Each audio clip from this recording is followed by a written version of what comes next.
Wait for it, and we're live. Hey, all you crazy sci-fi and fantasy fans. It's time for your daily dose of shenanigans over here at the Blasters and Blades podcast. Just a couple of nerdy veterans and one chaos coordinator geeking out over our science fiction passions and fantastical fantasies. A place where magic is king, the sky is the limit, and space is the place. We are the podcast that puts the fun in dysfunction. So without further ado, we're going to let our guests introduce themselves to our listeners and viewers at home. First, we have Miss Chloe Gardner. Hey guys, I am Chloe Garner, writer of science fiction and fantasy, gigantic universes, and as you can tell, I am winding down an enormous universe that has taken all of my words. It's cool though. Big universes are a lot of fun to play in. There's a song about that. I like big universes and I cannot lie. Something like that. I know that one, I think. Yeah, I've got Miss Jana S. Brown. Sir Mix-a-Lot. Yes, Sir Mix-a-Lot, the love guru, who sometimes cosplays as other personalities, but we're never sure who we're going to get. So we're going to let her introduce herself to us. That's right. I'm Jana S. Brown, but when I'm writing speculative fiction, which is science fiction, fantasy, urban fantasy, all sorts of creepy, cool stuff, that all was under Jenna Ray. So Jenna Ray is here today. It's true. And it rhymes. Well done. And last but not least, we have the many voices of Miss Terry K. Job. Hello, hello, hello. I'm Terry K. Job, as you just said, narrator, author, and just all-around crazy blonde person. Nice. Does. I have noticed a trend with you, though, Terry. You always introduce yourself in goblin voice. Mm-hmm. Oh. Well, I have to admit, this is one of my favorite voices that I get to do on a regular basis, so why not? I mean, whatever works. We're going to have to give you an assignment the next time you come on to see if you could do that voice with a straight face. I don't know. Oh, please do. Natasha Romanoff next time. Yeah. Go Russian. Oh, Russian's one of my favorite accents to do, darling. Not that I'm good at it. Good is always optional. We don't have to go there. Yay. Good versus fun. All right, so the next part of the introduction, dear listeners, how we first found them. And I just went to the bar this week and kidnapped them. They thought they had the week off, but I was like, nope, you're not done today. And so charges pending, but it's cool. They like it here. All right, so before we get started, since you've all been guests before, we're just going to mix up the religion question. So our first one, who's your favorite wizard? Ooh, I got this. Gandalf. Okay. Good one. Schmendrick the Magician. From Last Unicorn. Uh-huh. Very nice. I like Ebenezer McCoy from the Dresden Files. Okay, I'm going to actually have to look up how to spell that one. I'm used to Stabby doing my notes. McCoy. I'm used to Stabby doing the hashtag notes for us. Mm-hmm. And she is taking the day off, so... You have to do work now. Merlin and Ebony from me is my favorite. Gotta go fix your computer. What's that? Said after this, I gotta go fix your computer because I'm the only Mac dude. You're the big Mac in her life. Got it. All right, Nick, who's your favorite wizard? Merlin. Excellent choice. We agreed on this one. And which was the one from the Chloe? Which was the one you said? Gandalf. Who said that it was one from the Last Unicorn? Me, Schmendrick. That's scary. Schmendrick. Spell that one. SCHMENDRICK. Boom.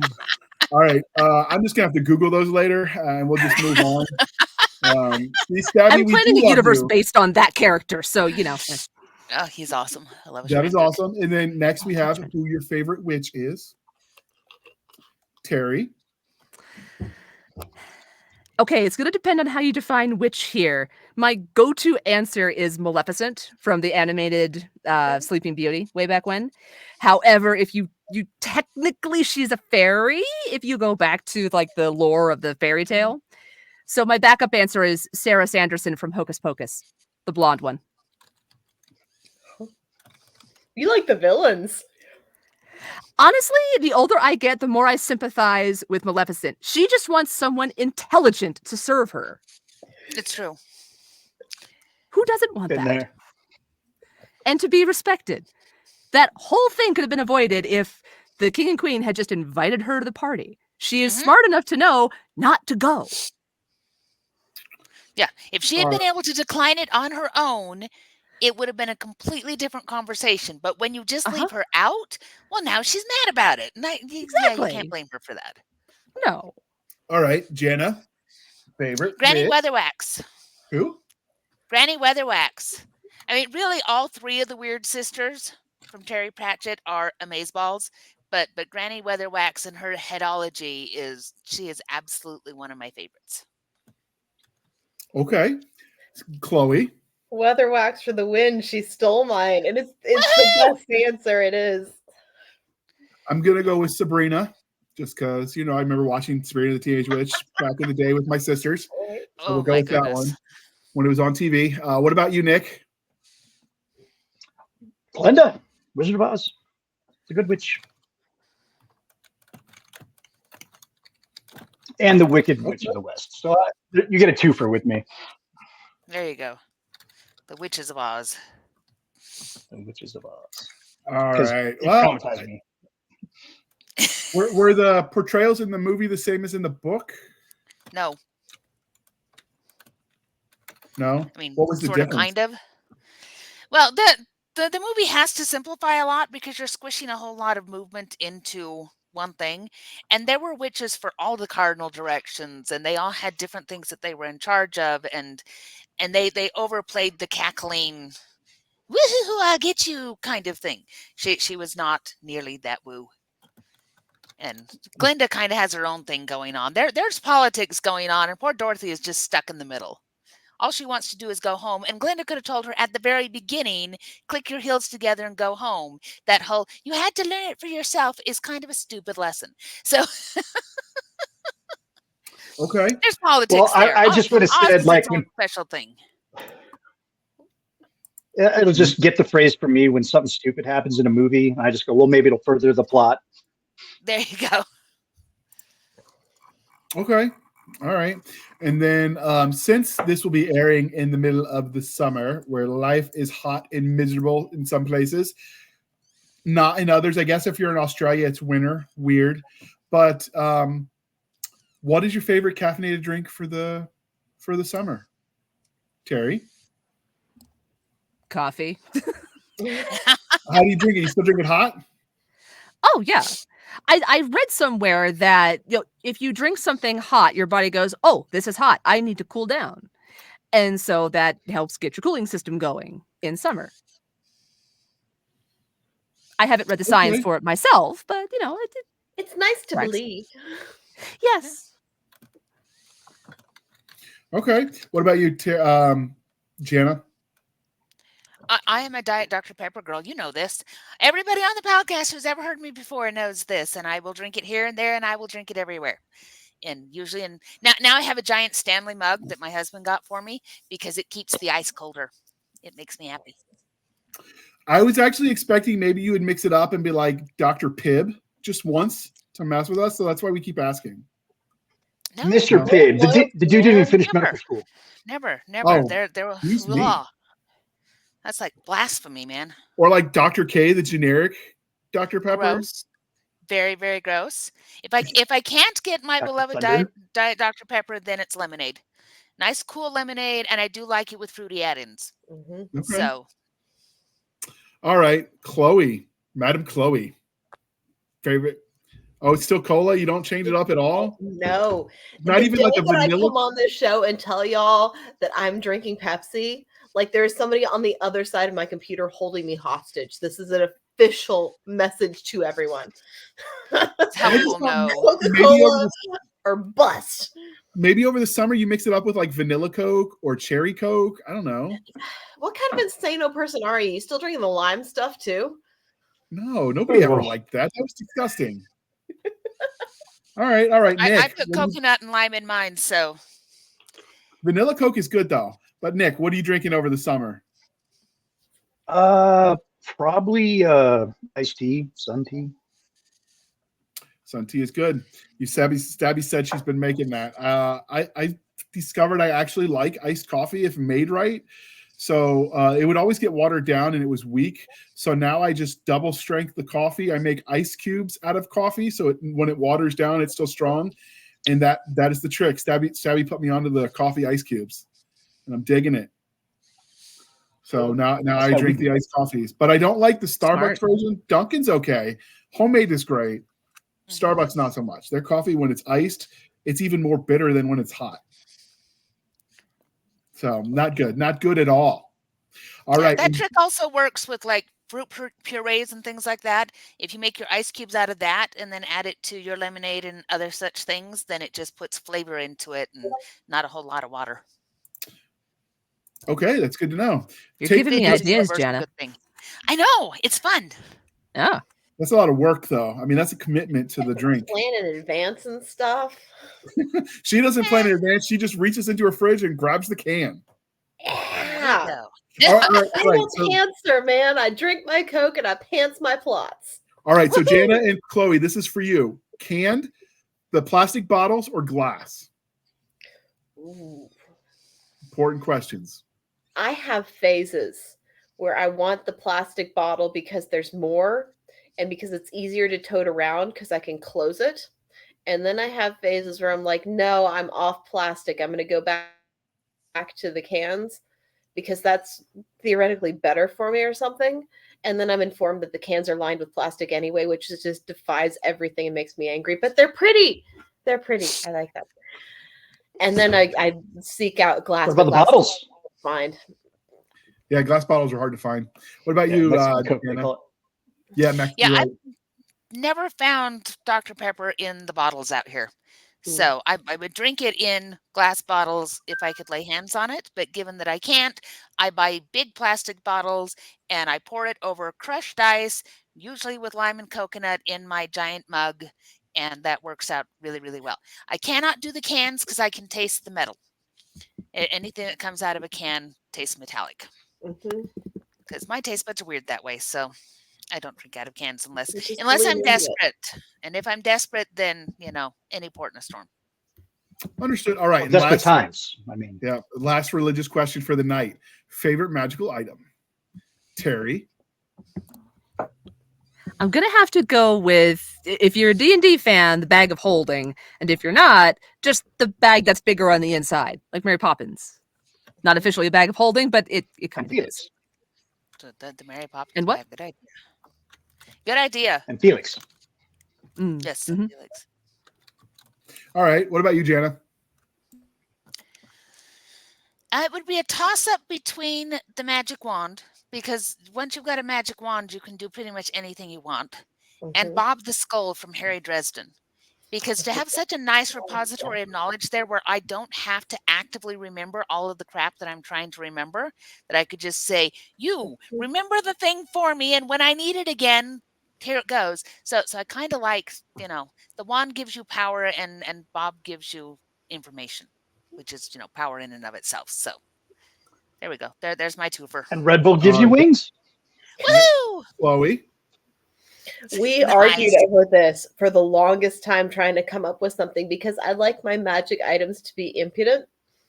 And I couldn't come up with anything that really had the right attitude to it. The skull is that's exactly the brand I was looking for. But what I came down to, and I stand here with confidence, is carpet from Aladdin. Oh, nice. Okay. Yeah, Doctor Strange's cape would fall into that same kind of attitude. Yeah, just a magic item that has an attitude, man. Yep, the cloak of levitation. What about you, Nick? I want Newt's suitcase from Fantastic Beasts and Where to Find Them. Oh, also a good one. Okay. I'm going to have to write that one down. See, this is cumbersome when I have to do my own show notes. Oh, no. We need Stabby back. Tell her she's not fired anymore. Work. Moles and trolls. She was never fired. She'd fire us. All right, Nick, you're going to have to write in the comment section what you just said so I can get it because it's already escaped my memory. I don't know. For me, for magic items, I just go back to the classics, Excalibur. Go classic. I think Excalibur's kind of cool. Pairs well with Merlin. That's a good one. Man. I think so. And I like things that pair well. Just don't ask me to match colors because colorblind and all that. Yeah, it's true. But was Excalibur actually magical? When he pulled it, he couldn't lose when he was using it, right? It was Was that enchanted, true? sort of. I mean, it depends on which reference you're reading. So there are references where it was enchanted, but in a lot of cases, it was just that was a symbol of him being the chosen king. So was it the rock that was magic then? Mm-hmm. Well, it was the process of sealing it in the stone, but then there's also the times that he gets it from the lady in the lake. So, see, our theory gets really complex really quick. Yeah, Janet, that's exactly the argument I was about to make. There's so many kids playing in that sandbox. Yes. That's true. Yeah, that's a lot to track down. And we actually have done one episode on Merlin, but we could or King Arthur specifically, but we could probably do many, many more. I mean, you could almost dedicate a podcast to that and do nothing but and never run out of content. Yeah, that's true. So, and I got too much of the ADD going on. I wanted to just talk about all the things, so we're not doing that. All right. So the topic today is learning about magical systems and all things arcane, because we're going to broadly look at magic systems, and then maybe in future episodes, likely in future episodes, we'll narrow it down. But for now, what do you think, if anything, defines a magic system? I would say, just generically, it's any system that has magic in it, because that is by default just magic. It's as simple as that for me. Does anyone have more nuanced definition of what a magic system is? I think the magic system has to have knowable rules, even if it isn't something that all characters know, or even if the understanding that they have is wrong. The rules must exist, and magic must conform to those rules in order to be a system. Otherwise, it's just twinkly fireflies. So in a book series where someone has a loose magic system where they never really defined it, they just throw magic spells, and magic exists, but they never clearly expel or plan it. Does that not count as a magic system for you? It can be a magic system if there are rules. You don't have to have characters who understand them. But I would argue that Tolkien gets really close to not having a magic system, because magic is, but there really aren't rules to it. And there's not an attempt to make it into an actionable piece of the story. It just sort of is. Apart from the ring is a magic system. It has rules, it has functions, it does things, but like Galadriel is intensely magic. But what does that mean? What does it do? It just is. It's not a system. The system is the rigorous application of how that applies to the world around it. Well, naturally, the question here is: are we saying, because generally you have a large range from very, very soft magic, which is the kind of thing that Tolkien is, where the magic moves the plot along. We do not ask what Gandalf can do, because the answer is, what does Gandalf need to do in order to move the plot along? And whatever that happens to be, that's what he does. And some of the items have rules, like Sting has rules when, it glows when certain creatures are near, things like that. And some of them really, really don't. And then you get to the other side where you have somebody like Brandon Sanderson, and his rules are highly structured, highly ordered. He writes them down. There's called the Branderson's Rules of Magic. If you go look it up, it's all over the internet, and he put them out. And he's got, Sanderson's Law of Magic. There's first, second, and third laws. So he's got, I'll just read these real quick because it's an interesting point to what Chloe's saying. So his first law of magic is: an author's ability to solve conflict with magic is directly proportional to how well the reader understands the magic. Second law is: limitations should be greater than their powers.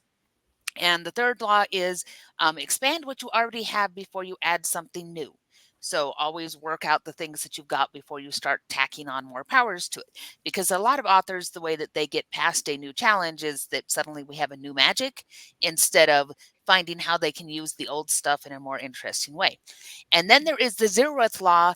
And the zeroth law is that the rule of cool applies. So if it is cool enough, then you do it anyway.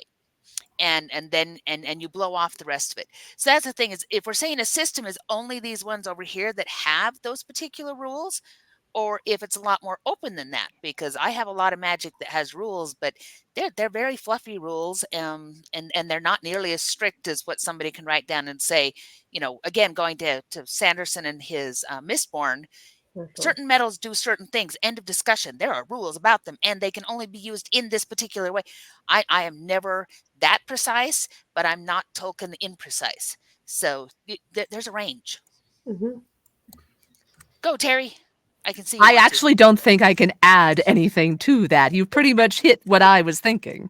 Ta-da! Between the two of you. Ta-da! No, this side. I No, can't see where ta-da! she's on. They're both below me. So I don't know. There are authors who write where magic exists in the world, but it's just it's clearly they just throw it in there for effect. So by that definition, you would say it's like Tolkien, Chloe, where it just is, but it's not a system, right? If there's no rhyme or reason to it. For me, it's a question of, does it feel like there are rules? And whether or not our main characters or any of the characters really understand what those rules are, as long as they exist out in the world and the people who are using magic prodigiously understand what they are and are functioning within them, I think that can edge its way into a magic system. But then you just have magic that just sort of manifests in beauty and cool, and there's no sense that any of the creatures that use the magic have any rules at all. And you look at the way that the Fae treat magic, and things just happen, and they don't have to make sense because Fae don't have to make sense. They just are Fae-ish, and as long as it's Fae enough, we're good. And that's not a system, that's just an existence, and things can be magic and not need a system to be convincingly magic. But it's that sense of, are there rules, and is there science to the magic, or is magic just fireflies and light effects and cool stuff happens? So in wild magic, the only rule is there is no rules. It's chaotic by nature. So would that, because the rule is no rules, would that then be a magic system, or would that be an example of what just is? I think that's trying to prove the point that there is no good rule for magic. No, I'm asking, no, because it's a great argument. I think it's right there on the edge of, well, it's your Green Lantern magic. Anything you can think of, you can work. And that is its own set of rules, and it works, and it's fun. It just doesn't make for much of a system. If what you're interested in is the system of it and the science of how does magic work. And you look at something like Grishaverse, where everything has its rules, and you have to go and learn, and you have to, and everybody has skills, and it's very much a craft. Some people, that's really what they're looking for out of their magic, where others, that sort of thing is a real turnoff, because magic should not conform to science. That's kind of the opposite of the point, guys. And it's about taste. It's not really about whether or not it's okay to do it a certain way. It's about what is the taste of the readers who are looking for that kind of magic. So can magic without rules, much like, where it's just effects, rule of cool, whatever, exist in a world that also has a magic system? Because wild magic was always separate from other forms of magic, where the wild magic had no rules and it was just sort of its own thing, but there were other, like elemental magics or whatever. Can both exist simultaneously in a universe, in your opinion? Absolutely. Sure. Yeah. Why not? Yeah, you just have to define it. That's the thing, is no matter how you're doing it, you want to set up your audience expectations. Because where the audience gets really cranky about it is when suddenly out of left field something is happening and they don't understand it. Because if you've said all magic is really, really structured, and then this wild magic comes up and you don't lampshade it by saying, oh, well, there's a thing that shouldn't be happening. You don't have a wizard who goes, that is wild magic and that is bad and don't do that, or it's cool but we don't touch that. We just have to give your audience an indication as to what does that mean within your world, and then because of the genre you're writing, because of the audience you're writing to, how chunky do they want their magic? So like lit RPG audiences, especially the ones that are clear over here, and we did a lit RPG episode not that long ago, they want it down to the stats, the spell type, how much damage does it do, which terrain can it be used in. I mean, it's Dungeons and Dragons. It's all the manuals. And some people love that magic that is really, really chunky. But other people, the rules of the magic get in the way. And they just want to know, hey, it's fairy magic, it's possible, and it's going to make for a really, really cool story. It's the, why does magic carpet float? Well, because there are myths in Arabic legend that say magic carpets are a thing. And you can dig into defining that, or you can just say they're a thing, Aladdin has one, and here's all the cool things we can do with it. And I don't think anybody watching the show questions really a lot, how does that work? And could we get rid of that power? No, it's just, it's the cool conveyance device with an attitude. And that's all we need from that story. Okay, so Nick, you've been quiet. Anything to weigh in on all things magical? No, I think everybody nailed it. So would you consider that the powers that exist in superheroes, since that's your jam, would qualify as magic and thus make them magic systems? He's thinking. Yes, and it depends. I mean, there's a difference between like Marvel's magic, and then you have DC's magic. They're all set on.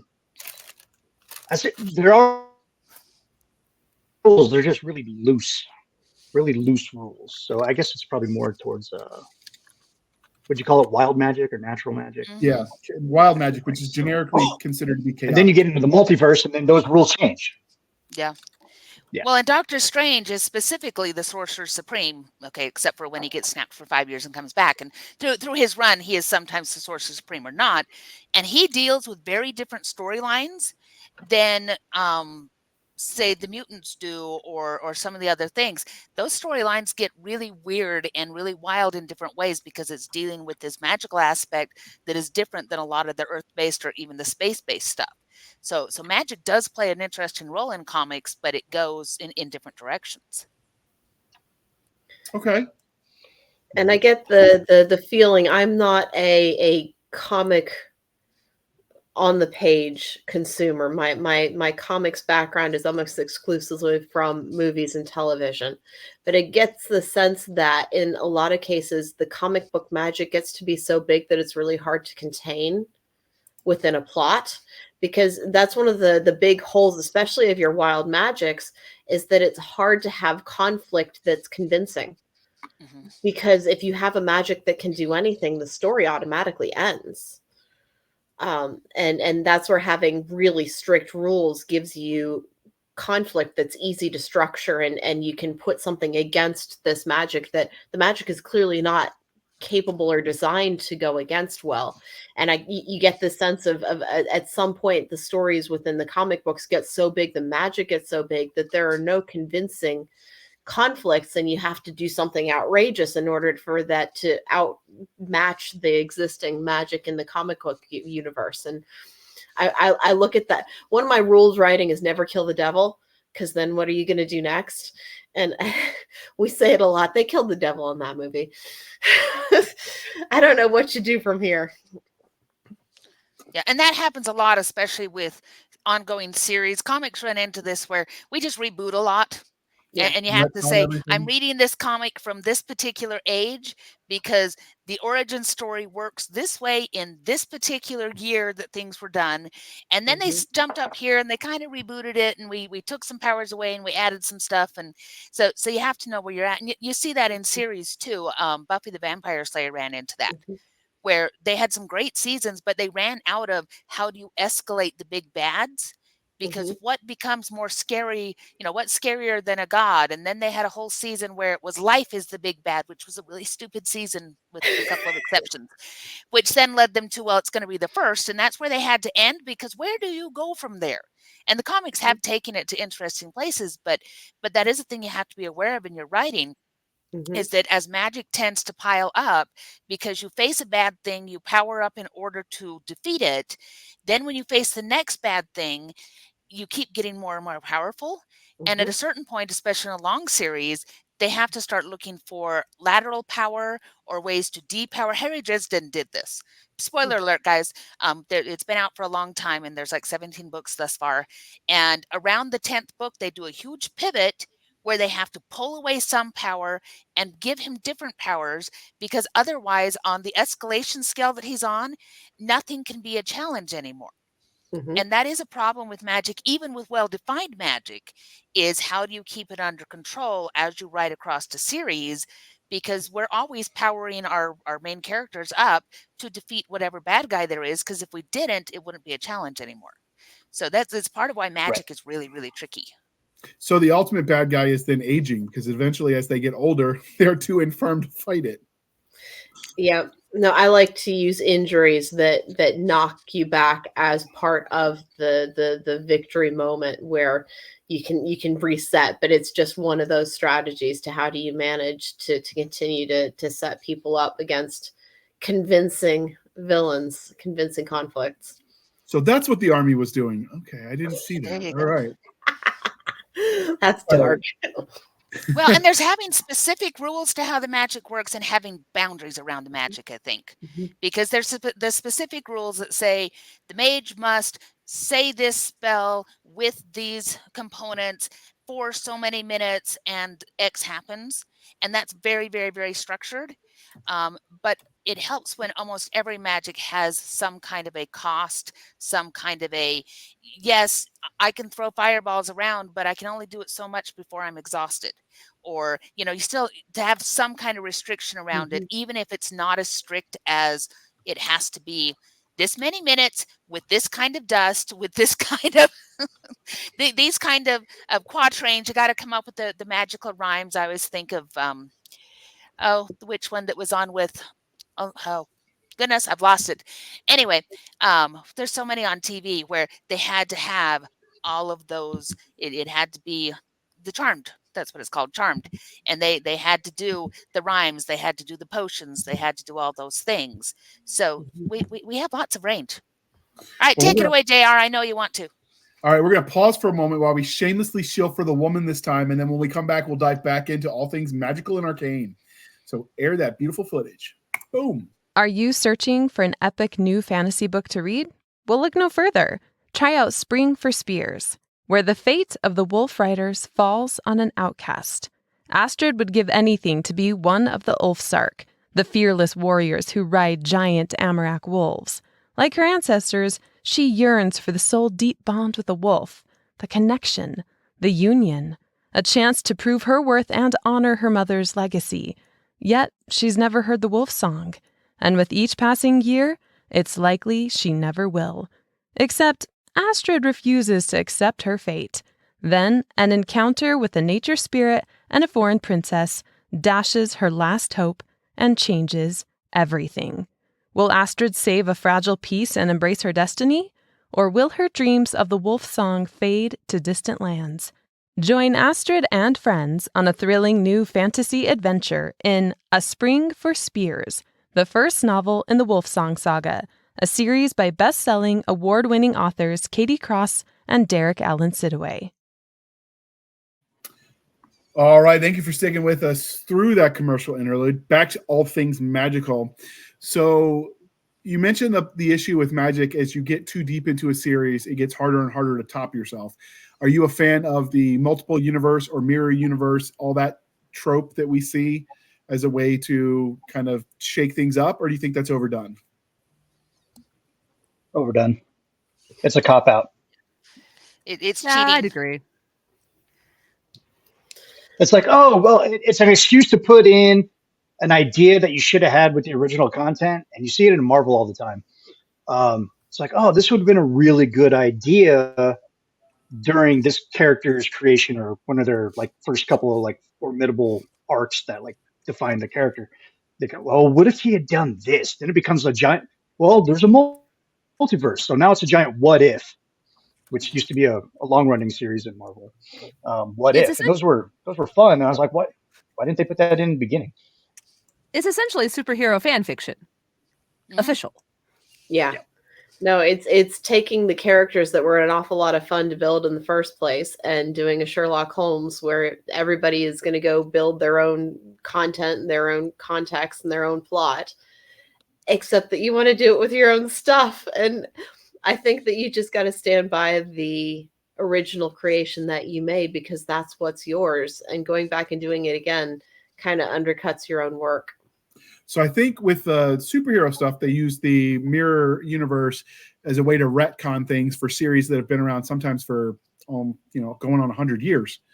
So that at least it makes sense as a way to shake things up. I've seen it done in Stargate, but it was more science than magic, where they went into a mirror universe with one of their portals, and it was just an interesting one-off, but didn't really change the characters. It just showed them other possibilities, and it was kind of a fun, sort of like any 90s sitcom where eventually they went to Disney World and had a musical episode. It's just mirror universe was one of the things you did back in the day. But I don't think it was a cheat so much of it. It was just a trope. But I could definitely see it being an easy way out for certain things. Well, and for publishers, it's a way to milk a property because and you talk about Sherlock Holmes and that kind of thing. It's like, yeah, Sherlock Holmes died because he was tired of Conan Doyle was tired of writing him, and then they came back and waved money at him, and he went, I like to eat. Eating is good. Eating requires money. All right, I'll bring this back out. But you can see a definite tonal shift after that, and I think sometimes we see that in some of these universes as well, that they really have wound down the arc. They wound down what they wanted to do and what they wanted to accomplish, and then they go, well, we got one more season, or we want to buy 3 more books, or whatever the case may be. And so there's a lot of backtracking really quick to go, yeah, that nice, neat little conclusion we had, that's not a thing anymore. I'm thinking Supernatural. Supernatural has a beautiful, beautiful 5-season arc. And that arc is really tight. The episodes all weave together really well, and it ends in a really satisfying and kind of soul-crushing way after that first 5 seasons. But then WB kept coming back and saying, well, we're going to renew. So they had to come up with a whole bunch of new stuff, some of which, in my opinion, is not as satisfying as what happened in that first 5. And it required retconning things that happened in that first 5 because, oh, wait, we still need all of these things that we tied off. So when we get to the multi-universes or continuing a series forever or that kind of thing, some fans are going to follow that. Some publishers are going to follow that. And other fans are going to go, nope, the first 5 seasons are my favorite. And when that 5th season is done, I'm turning off the television. So pros and cons. Okay. So do you have a preference for magic systems that if it's like nature-based or if it's more, I guess, how D&D does it where there are various, I don't know how you call it, classes of magic? Do you have a preference in how the magic system is organized?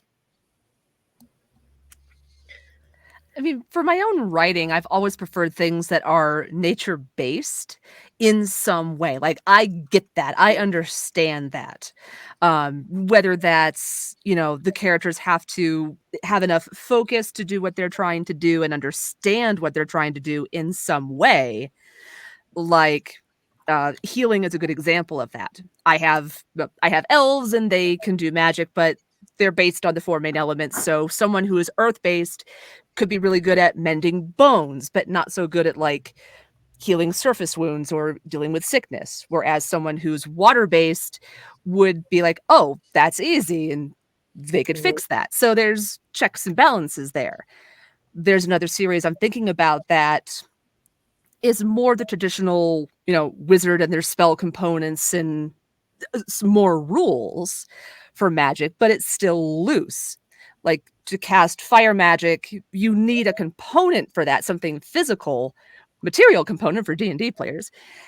And that could be a plant, that could be, a bit of some fox's fur, just whatever helps you, the individual magic caster, focus that power that exists.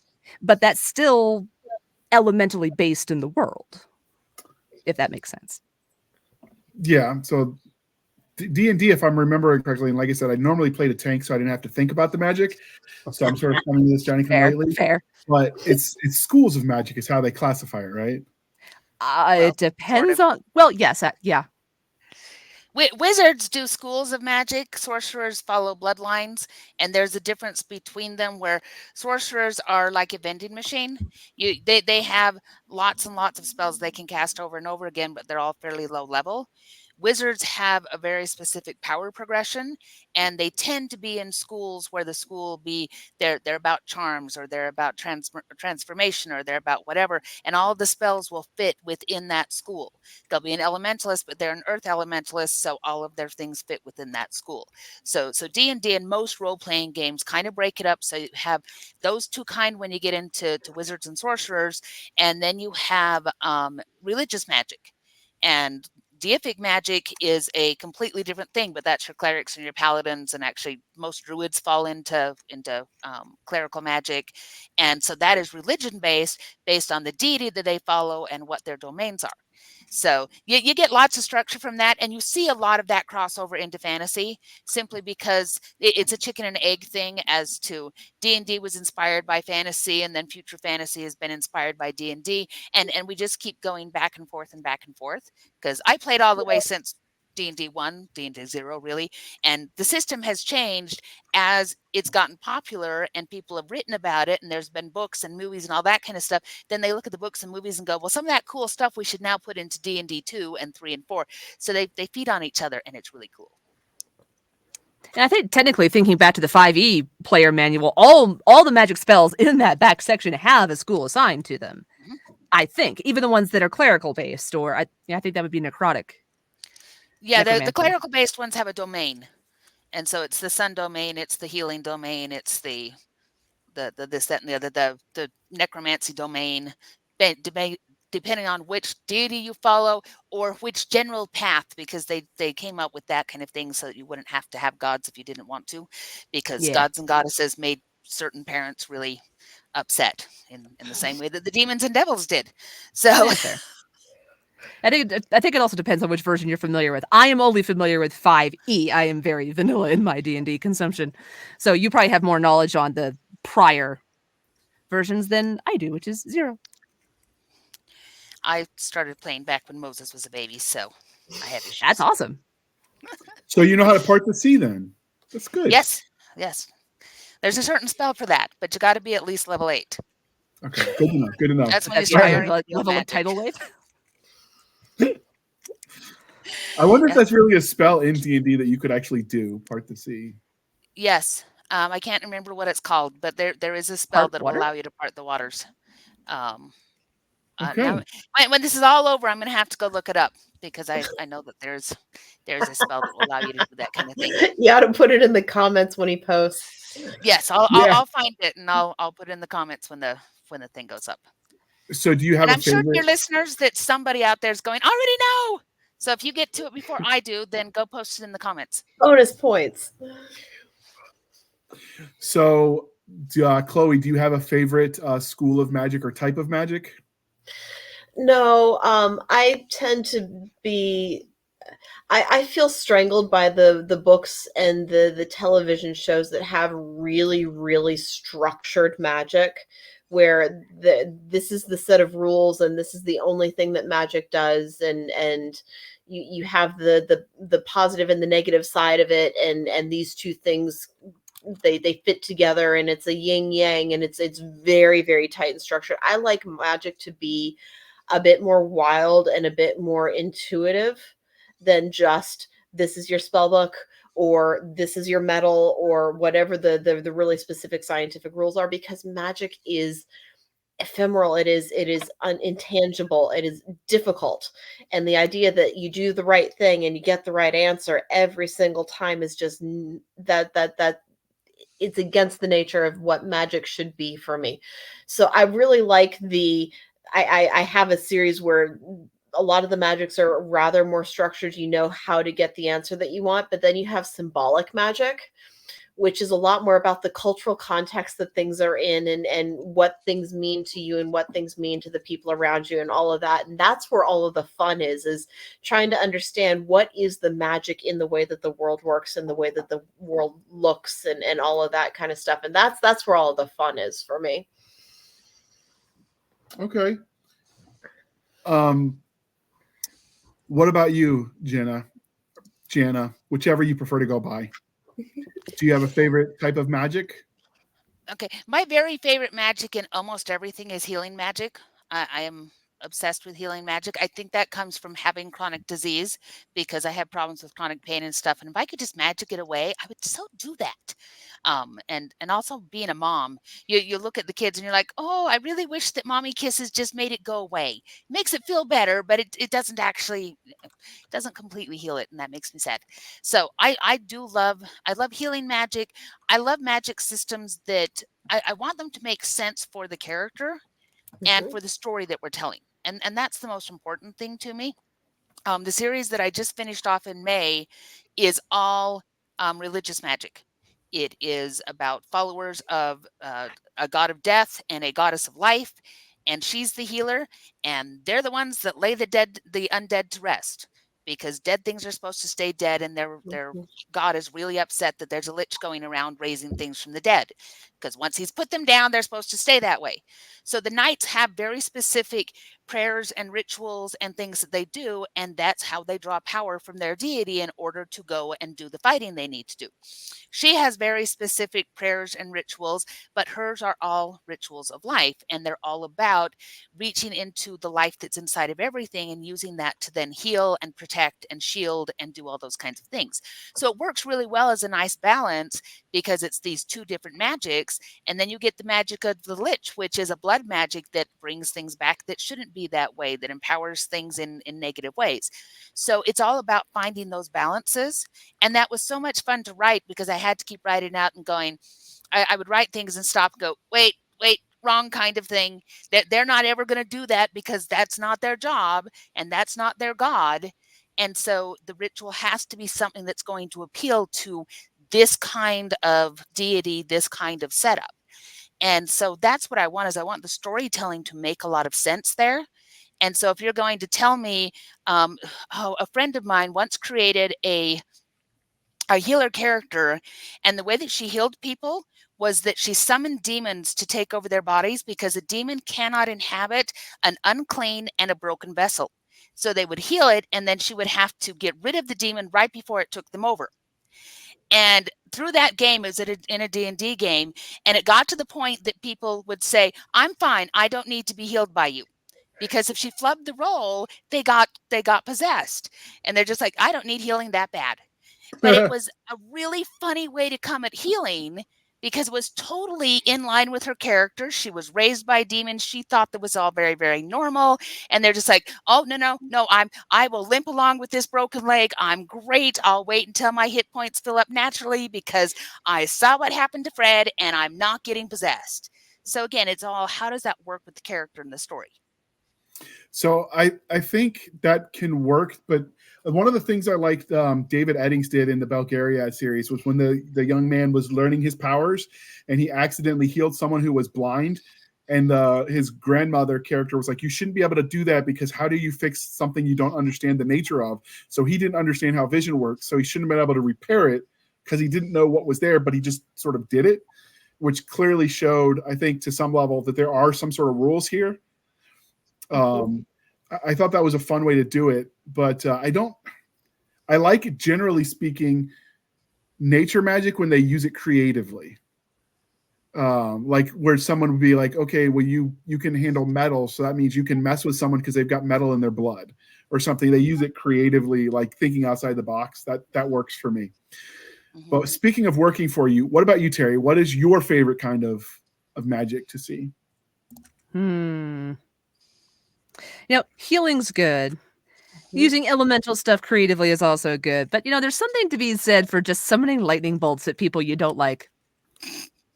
It's, very handy, visually pleasing, and you get to see them, go X-ray for a moment in the correct medium. Wow. So yours is vengeance healing? I hate you so. Are you a murder hobo when you play? No, actually, and I also DM, and I routinely threaten my players with blue lightning if they turn into murder hobos. And I would do it too. They know this. Okay. are you naturally wanting to be a DM, or are you doing it because there are no other DMs and so you kind of got roped into it? A little bit of column A, a little bit of column B. I find that most people I met who are DMs would rather be a player, but there's just not anyone else to do it. So you want a game, you DM it. Thankfully, I've been trading my husband up a little bit, so he's also DMing now. Nice. Nice. All part of your evil plan. Oh, yes. All right, Nick, you've been a little too silent. So, favorite type of magic system? Are midichlorians involved? Yeah, the ones without midichlorians. I like it when it doesn't need to be explained by some sort of scientific thing, because, like Chloe said, it like kind of negates the reason of magic. So it's like, yeah, it's a little bit of rule cool, a little bit of hand wavium, but like it's like it is because it is. Like magic exists, and if you try to explain it too much, then it kind of just takes the fun out of the magic. Now there's like Harry Potter, like you got spells and potions and things that you have to do because it fits within a natural rule, a natural order or law to why these things, like, we're able to access this type of magic. So anything that isn't overly explained, it's just kind of like, okay, well, you got to do this. Why? Because that's the way it's done. Otherwise, it's not going to get done. Do you want to do the magic? Do you want to do the spell or not? You know. So do you like chaotic magic then? Yeah, it's probably the best label to put on it. Yeah. Okay. All right. So if you could have one, because I know we're getting close on time, and I promised everyone we'd try to keep it to an hour tonight. And clearly we could go for hours on this topic, and we will probably have more follow-on topics. But if you could have any kind of magical ability, what would it be? And I'm going to go to you, Nick, first, because you've been silent tonight. Magical ability. Traveling without traveling. Meaning like astral projection? Portals. No, portal. Okay. All right. I can dig it. All right. What about you, Terry? This is actually something I put a lot of thought into in real life. Underwater breathing. Huh? Because as one of my favorite authors, Stephen King, said in a short story once, there are no breakdown lanes in the sky. If something goes haywire, you're plummeting. If you're underwater, but you can breathe, you're good. You're not going to fall to your death. And there's a lot of cool stuff underwater. Yes, but if you hit the water at enough force from the sky, you're still pancaking because... Oh, yeah. So you need to hit it at the right speed. So you still need to slow down a little bit. Well, the assumption is you'd be walking into the water and not plummeting from the sky, in theory. Okay. In theory. Okay. Two different things. Good All theory. right. What about you, Jenna? What do you and Jenna like for magic if you could have it for yourself? Well, like I say, the healing is always a thing, but I have grown up to be a very, very practical kind of person in certain ways. And really, really what I want mending and I want prestidigitation.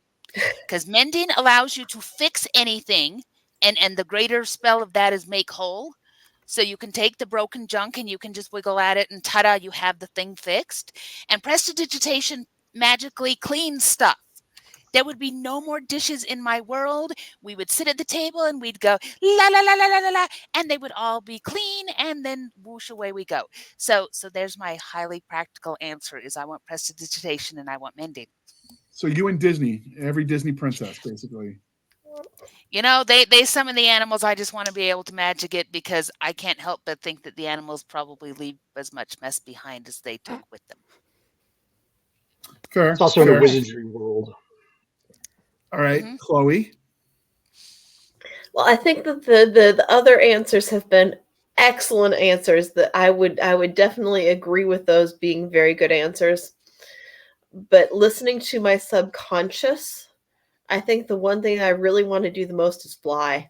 Always a good choice. I like the compulsion or like the mind control because I'm thinking I'd never get a speeding ticket again. You know, I could get away with not paying for like That's everything so fast. You could use to make your life better in every aspect. There's the limitation is your creativity and your ethical boundaries. But I think ever since I saw that these are not the droids you're looking for, I'm like, that would be so cool. Jedi are space wizards. Jedi are space wizards. So Agreed. With midichlorians. if you could apply it to yourself, you could go on all the cool vacations without actually leaving because you could just convince yourself that you did it. Oh. Like, I want Magical Mars. total recall. Yeah, basically total recall. That's messed up, man. I don't But know, I dig the it. Arnold Schwarzenegger version, I didn't like the reboot. Oh yeah, classic Total Recall. Okay, so we're gonna move on. What is everyone working on? We're gonna start with you, Nick. What are you drawing right now? Because I know you got back into it. I am working on 2. I'll share my screen. It's easier that way. Let's see. As I work in a visual medium. Neat. So I'm doing a concept design for a villain that is comprised of nanotechnology or nanotechnology. Ooh. So I'm trying to figure out an interesting way where he's just not like a defined man that just I put the little curvy dots in there. So I was working on that, and then I was doing a warm-up sketch of one of our super heroines, Corvid. She's talking on her little headpiece there. So I'm working on her comic book, so I gotta get used to drawing her again because most of the stuff I draw is like male-based, so male superheroes. So those are easier to draw for me. So Fair. Terry, Hard. what are you dictating, and then what are you writing? So right now I am narrating a urban fantasy that I'm almost done with, thankfully, that I have another one lined up. Writing wise, I just finished, what did I just finish? Something about first responders. What was that? It was 3 Ravens. Everyday Heroes. That was the open call that it was for. And I'm also working on my 3rd book of my original series, which for many reasons needs to be done quickly. Ish. No deadline, just I need to get it done. My Yeah, personal deadline is the end of the year. That works. Okay. And didn't you just have a short story come out in a 3 Ravens anthology? Am I misremembering? That was with the contested landing. No, Yes. assault. Contested assault. That one just Contested came Assault. out. Yes. Assault Yes. Volume 1. There we go. Yes, that. Yes, I remembered because you keep saying on this podcast that you weren't published yet and that you were going to be someday. And this should be like, cheering and stuff. Because Here I am. You have your first byline.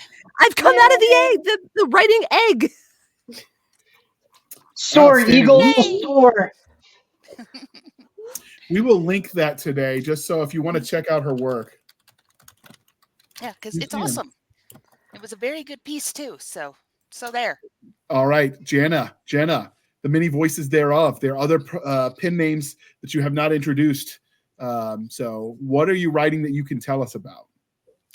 Well, let's see. Which ones can I tell you about? Well, that one's Secret Service, and that one's Well, when it comes to magic stuff, I am working on some Percival stuff to send to Nick so that we can poke at that.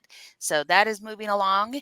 I finished my fantasy trilogy, and it went out in May. Thank goodness. I have another one that I'll be starting in a little bit. And until then, I am writing a billionaire romance. That is under a different pen name, but it's the magic of love.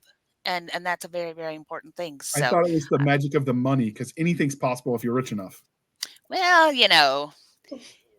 we won't dig too deep into that. That's a different show. That's I where told we're at Stabby right that now. Stabby's rereading the 50 Shades, but I guess it's from the dude's perspective, Yes, whatever his name is. Christian. So Christian, yeah. So I jab at her a little bit. I'm like, because he has money, it's a romance novel. Because if he was broke in a trailer, it'd be an episode of Criminal Minds. Totally Very would. true. Very true. All right, Madam Chloe, Queen of Fantasy, first of her name. What are you writing right now?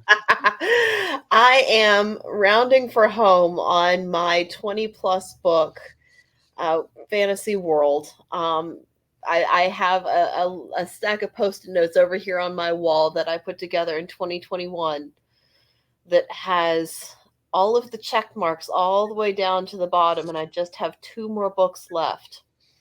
And those will be coming out in the next couple of months, and then I get to go and do other stuff, and it's kind of bittersweet to be walking away from this temporarily. I keep telling my readers I'm not done here. I've got another 16 books to go, but I get to go play in other worlds that I've done before, and then I'm going to start a new one sometime in the next couple of years, which is just, I haven't even thought about that in so long. So I'm having a great time. I mean, if we need to send you more Post-it notes so you can expand the series, we're happy to do that for you. Would you spring for Post-it notes? We'll spring for Post-it notes. We're not cheap here, no. All right. So the book will already be out when this episode airs, but I am deep in editing a novel with Dave Handley that I wrote, I want to say back in 2019, but the pacing was all wrong. So he basically took one really Brandon Sanderson length novel and split it in 2, and then expanded the 2 independent plot lines to make it make sense. So I'm going through the edits on the first one of those. And then I just realized that we made some mistakes that we had to go through and fix. So we had to pause and then go through the first 112 pages. But I've got till the end of, you'll be listening to this this summer, but if I finish it mid-May, I will have gotten it done in time to get to the editors, to get done with them in time to be out before LibertyCon for him, because he would like to be able to have copies on the table at LibertyCon. So that is the goal. No pressure. Who needs sleep? And then I am working on the second novel in the Curse Brigade trilogy that I started with James. It's a lot slower than it was with him because I got used to being able to call him. He was like an expert on all things magical, especially like the ancient stuff. I mean, he literally wrote the book on it. And so now I'm like, crap, I got to look it up myself. What the hell is this about? And so I'm like digging out, like, going through all the articles and trying not to get lost in LexisNexis because that's a dangerous place to be. Very fun, but that's where you go and you come up 10 years later and you haven't written a book. Mm-hmm. So I'm working on those 2 things at once. And then if I hit my daily word counts on both of those, I tinker with the gamelit stuff that Jenna and I are writing in the background. But so far, I've only got the first 4 chapters done because I haven't hit my word count often enough to get the privilege of writing extra words. Mm-hmm. But it is fun. Write faster. Yeah, I know. Sleep. More hours. More quicker. Spring for the money and go back and get the Nuanced Dragon, because the one on Word just isn't cutting it. It's really clunky, which makes editing it really a lot slower. And I'm like, yeah, but I'm not earning enough money from current sales to justify the extreme expense. But I would be quicker. So it's one of those things where, where that line is and what you're going to do. So we'll see. Maybe they'll run a sale in the near future. There you go. But, all right, Terry, where can listeners and viewers at home find you on the wild, wild interwebs? On the wild webs, I am most commonly found on Facebook. I'm trying to get a little bit better about posting more frequently and not just memes. It's a struggle, but that's where I am usually. All right. And Miss Jenna S. Brown, sometimes known as Jenna Ray, where can we find you on the wild, wild webs? You can find me at opalkingdompress.com or Jenna Ray or Jenna Ray Author on all of the things. If you find them there, you have found me. Because I'm pretty much the only one. Making it easy for us. I can dig it. All right, Madam Chloe. You can find my posts and updates on my work on my website, chloegarner.com. If you want to get one-directional information from me that way, my newsletter is another good way to get up-to-the-minute information about releases. If you want to actually interact with me as a human being, which the only place I do that online is on my Facebook group, and it is a lovely place to be, and I would love to have you. Outstanding. And you can find us on our Linktree, linktr.ee, Linktree / Blasters and Blades Podcast. Again, Linktree / Blasters and Blades Podcast, where we link to all the things, the BitChutes, the Rumbles, the YouTubes, the TikToks. Well, I don't know if we still have a TikTok. I think they banned it. I don't know. Stabby does that. We'll ask her when she comes back. We have our Twitter. We have our email, Blasters and Blades Podcast @gmail.com. Again, Blasters and Blades Podcast @gmail.com for in serious business inquiries only. We have a Facebook group and Facebook page. And more importantly, we have Madam Stabby Stab on the Instagram, Twitter, and the email. Linked in the link tree. We have our website, anchor.fm/blasters-and-blades. Again, anchor.fm/blasters-and-blades, where for as little as 99 cents a month, you can help keep the lights on. Every penny helps, and we greatly appreciate it. Or you can support the show more directly at buymeacoffee.com/author J.R. Handley. Again, buymeacoffee.com/author J.R. Handley. Be sure to put in the comment section this for the podcast. And I promise I will keep my co-hosts duly caffeinated. They will drink until it pours out of their nose because we haven't used that orifice in a while. That burns. That happened to me this morning. It burns. Yeah, mostly it's coming out of their ears or their eyeballs. So I'm just trying to mix it up a little bit. And jokes aside, we do appreciate those of you throwing pennies our way. To date, I feel like this is like a PBS telethon or something, but like we funded half of the season already. So that's a good thing. That means I'm Thank you for throwing a coin at your Witcher. Yeah, absolutely. Nice. I mean, but if you're going to throw coins, make them gold and silver because, you know, the dollar's not doing so great right now, people. I'm just saying. And don't do it like this, you know, where you're zinging them at us. That hurts. And maybe we should do the Bitcoin then so they could like throw like digital coins too, just so we can mix it up. So I don't know how any of that works. I'm convinced it's all a giant scheme and it's like aliens trying to take over our monetary system. It makes as much sense as the digital currency does to me. So aliens works. Unless you have other theories. Maybe it's magical. I don't know.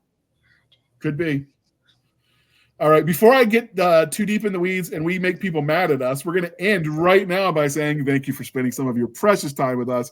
For my crazy co-host, I am J.R. Handley, and this was the Blasters and Blades podcast. We'll be back next week at the same time where we'll indulge our love of nerd culture, cheesy jokes, and all things that go boom. Thank you, everyone, for stopping by. Sorry my humor at the end failed. I am limiting my caffeine today because it's summer and I'm hot and I'm trying to drink water, and it shows because it's 10 o'clock my time, people. Maybe we should record earlier, but then, you know, Nick actually lives on the other side of the world, so time zones, ick. And with that, boom, we're out.